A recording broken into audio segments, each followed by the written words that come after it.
Hello folks, hello again. Another day, another Vision Jet video from yours truly, Stretch, a real-life type-rated SF50 Vision Jet pilot and purveyor of YouTube videos to help you learn how to fly the Vision Jet in Microsoft Flight Simulator better. Once again, this is the FlightFX SF50 and Microsoft Flight Simulator 2020. Today we are going to go over pattern work, the procedures that we fly in the pattern, especially at uncontrolled airports, and we are also going to go over go-arounds and how we fly those. We are parked at Corvallis Airport in Corvallis, Oregon. It's an uncontrolled airport. I'm going to cover a few things, and then we will make our departure, and we're going to fly to Shelter Cove Airport in California, a beautiful little coastal airport in California. It's also uncontrolled, and so we will go over pattern entry procedures, how to fly the pattern in a Vision Jet, and how to land at an uncontrolled airport. Now, this mirrors exactly a flight I did in the real Vision Jet, which you can check out on my YouTube video. I'll put the link in the description if you want to see it done in the real world. It's kind of a goofy video, but still pretty informative. Now, let's hop in the cockpit, and before we get started, the one thing people can't stop asking on the Discord is about how to tune the nav radios. It's all you hear. How can I tune the nav radios? How can I tune the nav radios? I'm getting tired of being asked that, so I guess we'll go over that. The first thing I should say is in real life, we don't really tune the nav radios ever. Even if we're navigating with VORs, like say we're on a Victor Airway, we're doing that with our GPS. We've got two wonderful WAAS-capable GPSs in the Vision Jet, and we just use those to do our airway navigation, our VOR navigation.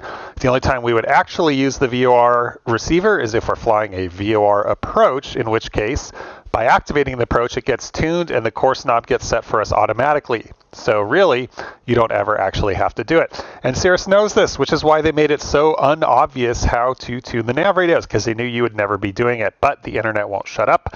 And so I am here to provide.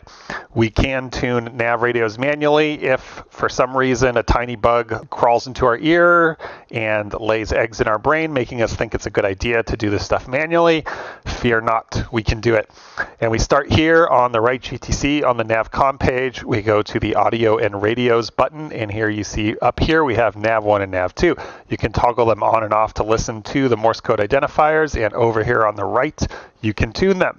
So there is a VOR here at KCVO. It's the CVO VOR. It's 115.4, so let's just go ahead and tune it, transfer it to the active, and then over here we can set our nav source from FS to VOR1, and as you can see, CVO is shown. It's been identified. This comes from the Morse code, so it's an identified VOR, 115.4, and we have a bearing needle and a course deviation indication here.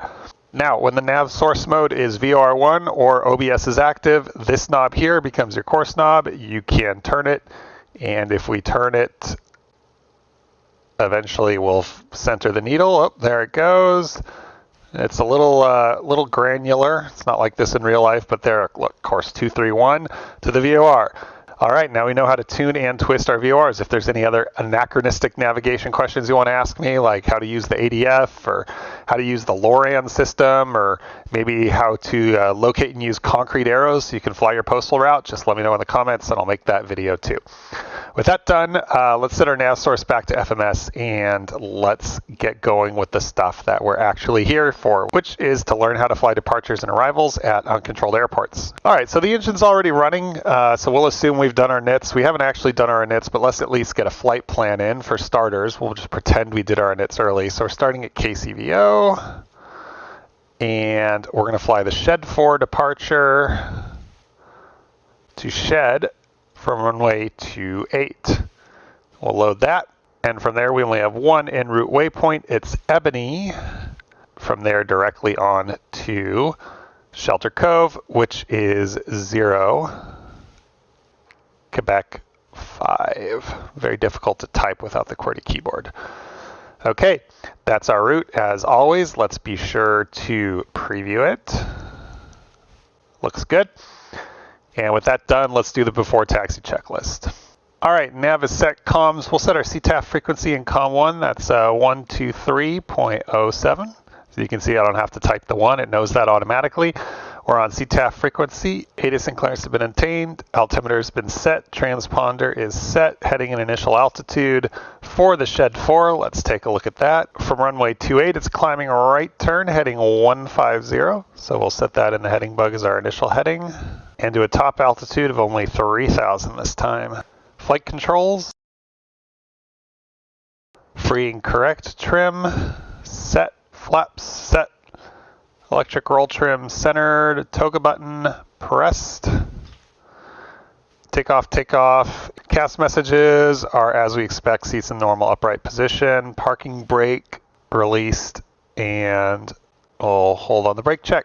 All right, before we get going, we'll do a quick departure brief. So we're parked at the ramp. We're just going to taxi via Alpha to runway 28. It'll be a full-length takeoff from runway 28.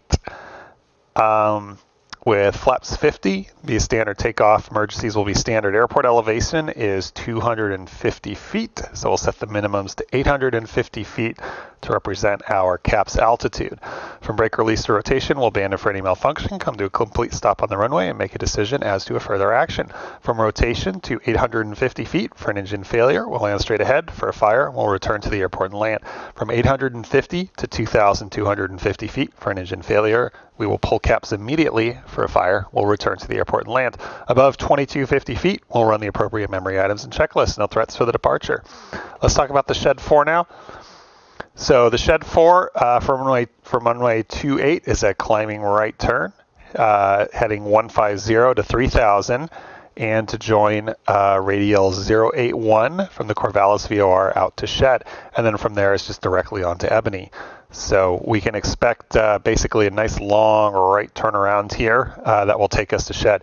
And we will clear ourselves up to a higher altitude pretty quickly before we get to 3,000. Okay, departure brief complete. Since we're at an uncontrolled field and we're on common frequency, we just have to give traffic in the area a heads up that we're going to taxi to runway 28. Corvallis traffic, Vision 300 Delta Golf at the ramp, taxi via Alpha to runway 28, Corvallis. All right, as we come to the runway here, let's navigate through these extra taxiway lights and come to a stop, complete our before takeoff checklist. So landing light on, probe heat on. We're not going to need IPS. CAS message is clear, trim is set, flaps are set, and multifunction windows, we'll just zoom this guy out a bit, and we're ready to go. Corvallis traffic, Vision 0 Delta Golf, taking runway 28, Shed 4, Corvallis. Oh, and let's get that climb checklist ready.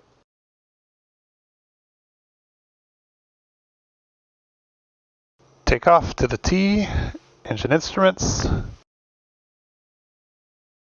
airspeed alive.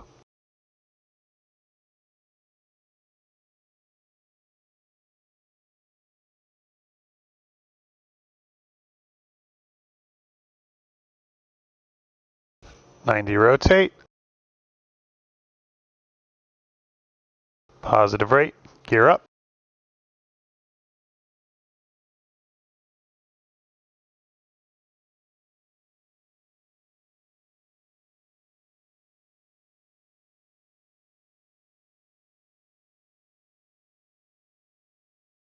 '115 flaps up. The autopilot on, nav mode, flight level change. Autopilot's kind of diving to the ground here. That's not realistic, but we're going to let it play out. I would never do that in the real airplane, thank God. Let's go MCT. And CAPS available. Climb checklist now, MCT, engine parameters, cabin pressure is climbing. Sorry, cabin altitude is climbing. Ice protection, we still don't need. Corvallis traffic, Vision 0 Delta Golf, overhead the airport 2,800, leveling 3,000 on the Shed 4, Corvallis. Okay, we're above 2250, so let's clear our minimums, and let's assume we've been cleared up to our cruise altitude of 27,000 feet. All right, there's not a whole lot else to talk about here, so I will see you when we get to Shelter Cove, where we'll discuss how to fly the pattern and how to fly a go-around.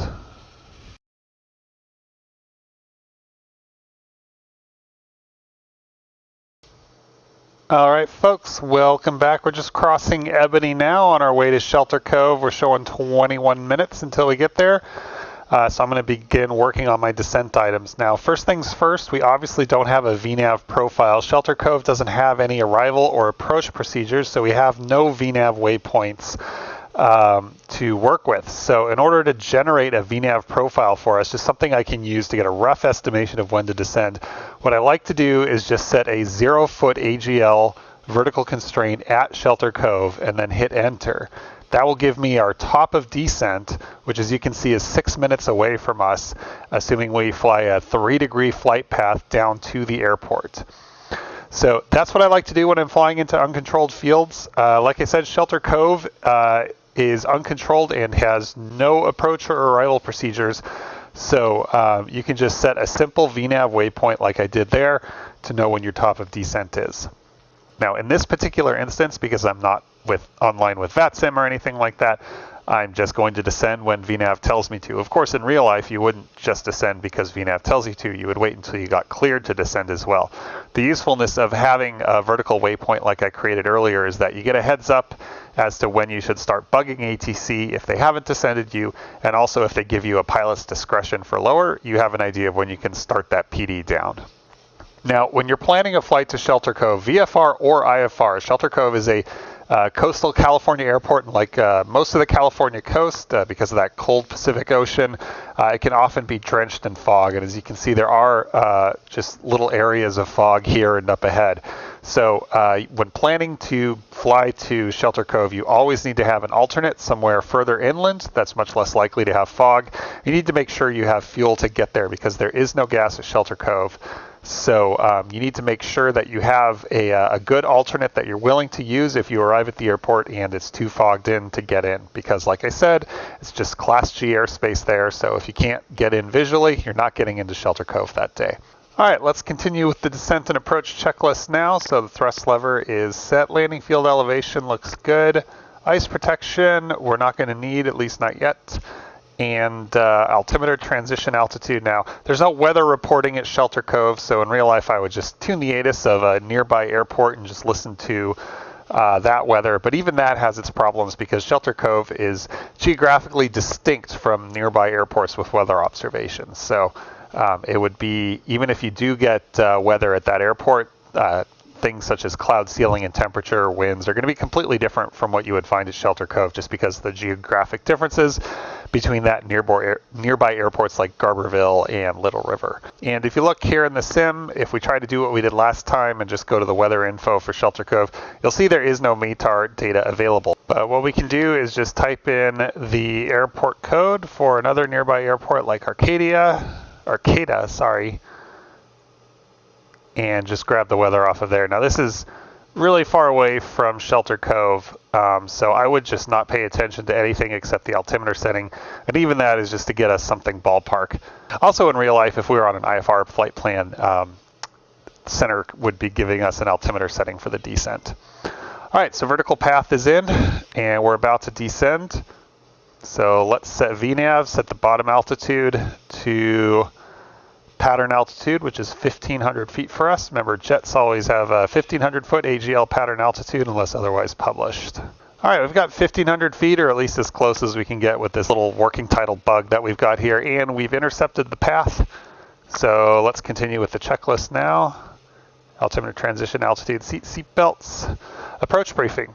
Like I said, there is no published arrivals or approaches, so we're just going to proceed visually to Shelter Cove. Hopefully we can get under this layer ahead of us and see the airport. We'll plan to land runway 30. It's left traffic for 30. That puts the pattern over the water, not over the land. So we'll fly out over the water and enter on the 45 for runway 30. And then from the 45, we'll fly the downwind base and final leg at our pattern altitude of 1,500 feet. On short final, we'll plan to go around, and I'll talk about the go around later. And then we will just fly one more lap around the pattern, left-hand turns. So we'll go upwind, crosswind, downwind, base, final, and then we'll land and come off to the right and taxi to the brewery that's at the south end of the airport. Jippo Beers makes some very delicious beers, so we'll taxi there. All right, that's our approach briefing, and we're done through FLEP, so we can check all of these off. And I will see you guys as we enter the pattern. The other thing we can do to prepare is get CTAF plugged in. That's 122.9, so we can start making call outs. The good news is, from here at least, it looks like the coast is clear. The good news is, at least from here, it looks like the coast is relatively clear, so we probably won't have any trouble getting into the airport VFR. All right, we're approaching 10 miles from the airport now, and I can see it cresting over that ridge there. Let's start calling up CTAF, letting people know where we are. Shelter Cove traffic, Vision 0 Delta Golf is 14 miles north of the airport, 8,800 inbound for left traffic, runway 30, Shelter Cove. The other thing we're going to do now that we can see the airport, just for our own situational awareness, we're going to dial in a visual approach for runway 30 from the straight in. We'll load and activate it, and that'll give us some highway in the sky, helpful guidance to make sure that we fly stabilized approach to Shelter Cove. It looks like it plotted a course onto the final. This is not how it would do it in real life. In real life, the course would just be plotted along the extended center line. It wouldn't give you this connection that we've got here. So we'll just go ahead and ignore that connection because we need to be out over the ocean to fly left traffic for 30. And this here is the best part of flying to Shelter Cove. Just descending out over this ridge line and following it to the airport. Whether you're coming from the north or the south, it's just a beautiful ridge line to fly along. All right, we're getting close to the airport now, so I'm reducing the throttle idle. As you can see, the Vision Jet has no trouble slowing down, even in a descent like this. We're going to get it down below 200 knots so that we're ready to lower the gear, and then below 190 knots so we're ready to lower the first notch of flaps as we enter the pattern. We're going to extend out over the ocean here to get ourselves set up for a good 45 onto the runway. Okay, we're approaching the 45. Let's get one notch of flaps in. Speed check, flaps 50. We're going to set the bug to runway heading, and we'll run the approach checklist. We'll keep the speed below 150 so we're ready to put in the second notch of flaps. Shelter Cove traffic, Vision 0 Delta Golf, left 45, 30, Shelter Cove. Let's turn downwind early so we have plenty of room on the base. As we turn downwind, let's lower the gear. Try to keep the speed between about 120 to 140, and let's continue our descent to pattern altitude. Shelter Cove traffic, Vision 0 Delta Golf, left downwind, runway 30, Shelter Cove. Shelter Cove traffic, Vision 0 Delta Golf, left base 30, Shelter Cove. And as we turn final, let's lower the last notch. Shelter Cove traffic, Vision 0 Delta Golf, final 30, full stop, Shelter Cove. That glide path indication doesn't seem to be doing us any favors. In real life, we'd be getting great highway in the sky in vertical guidance to the runway, but we're just going to have to eyeball it. But that's good. That's a fundamental pilot skill that everyone should have. Let's slow down to VREF now as we cross over the fence. 500 feet, gear flaps pressurization, stable. And let's get ready to go around. All right, let's go around. Hit toga, full power, and flaps 50 immediately. Let's climb. Positive rate, gear up. 115, flaps up. Shelter Cove traffic, Vision 0 Delta Golf, going around, 30, remaining in the pattern, Shelter Cove. We'll set MCT now. And we're going to fly the pattern all back up to 1,500 feet. Now, normally it's pretty easy to get to the climb checklist from here, but in the sim we have to kind of fudge our way through it. It's a little easier to get there in real life, and it also doesn't bring it up on both pages like that. But there we go. Let's level off at 1,500, and let's try to keep the speed around 150 knots or so. All right, thrust lever, MCT, engine parameters, cabin pressure, ice protection, and we can skip this, and then we'll get the before landing checklist ready. But let's start by turning crosswind. We'll turn off the flight director too, because we don't need it. Shelter Cove traffic, Vision 0 Delta Golf, left crosswind 30, Shelter Cove. All right, let's get the before landing checklist ready. And in real life, you would have the ability to reset this checklist, but not here. And we'll go flaps 50 now. Shelter Cove traffic, Vision 0 Delta Golf, left downwind 30, Shelter Cove. All right, crossing a beam, gear down. Add a little power to hold about 140. 3 green. In real life, we don't lift our finger from the gear lever until we've confirmed that we have 3 green lights. Shelter Cove traffic, Vision 0 Delta Golf, left base 30, Shelter Cove. And we'll go flaps full now, slow to 120. Quick check of the final. Shelter Cove traffic, Vision 0 Delta Golf, final, runway 30, full stop, Shelter Cove. We'll slow to VREF plus 10 now.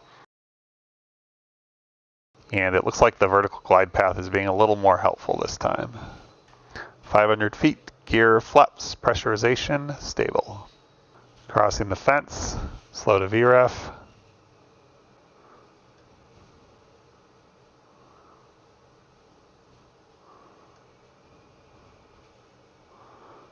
And we'll correct the nose and allow the airplane to touch down.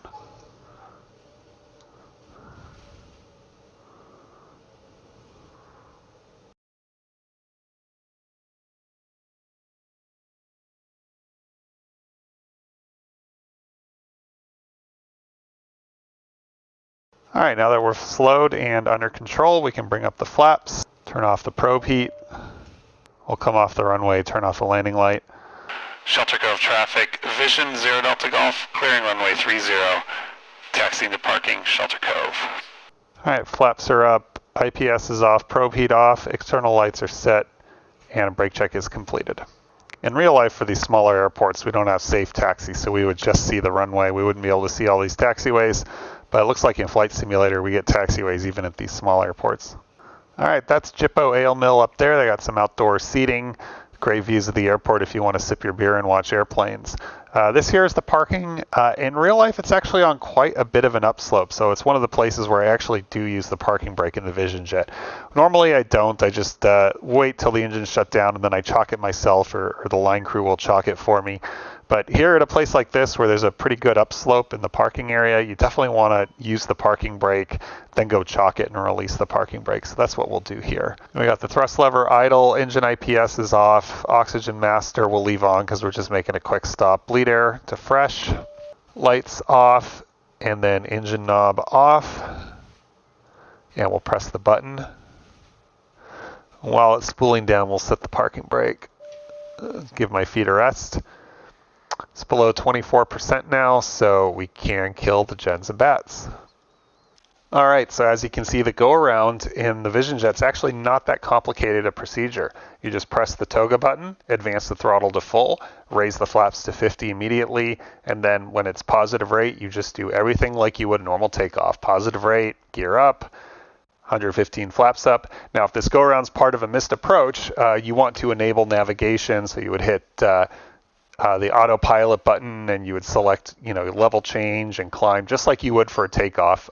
In our case, we were remaining in the pattern, so I just left the flight director off and continued to hand fly it. The other thing you might want to do is have awareness as to your CAPS altitude. So we make a 500-foot call out with every landing. We say gear flaps, pressurization, stable. The other thing that happens at 500 feet when you're landing is that CAPS is no longer available.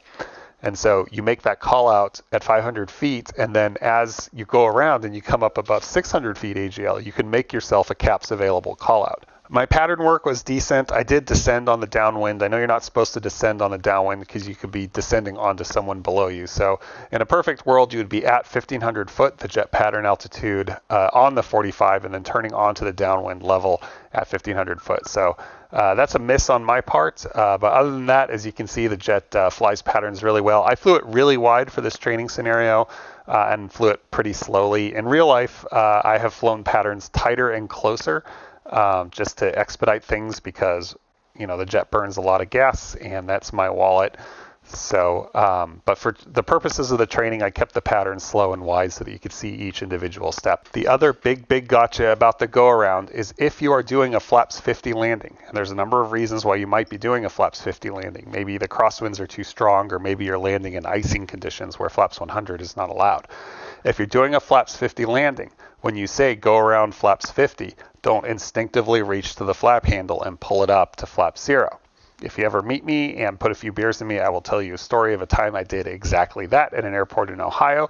I was making a flaps 50 landing, and I just floated over the runway too far. I didn't have enough runway remaining, so I called go around flaps 50 and immediately raised the flaps to 0. And you can imagine how terrifying that was. So definitely don't be like me. Don't do that. If you're making a flaps 50 landing, brief it in your head. When we go around, we will not be raising the flaps. You'll just be leaving them at 50. All right, that's all I got for you guys in this installment. I hope you enjoyed it. I hope you learned something. And I look forward to seeing you guys in the next video. Have a great one.